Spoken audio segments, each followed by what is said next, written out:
Sa iba pa mga balita, lampas 100 milyong piso na ang ipinataw ng Special Action and Intelligence Committee for Transportation sa mga pasaway na motoristang iligal na namamasada. Katuwang rito ang iba't ibang ahensya ng gobyerno. Para sa detalye ng balita, narito si Gab Kabonita.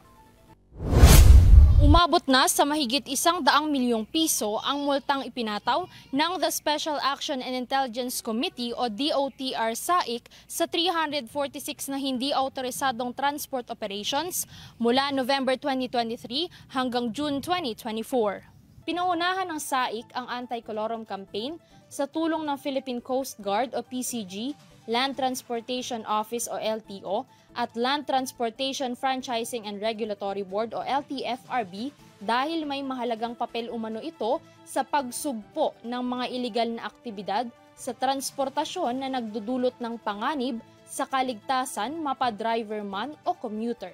Para sa EuroTV News, ako si Gab Kabonita, sumasaludo sa bawat Pilipino.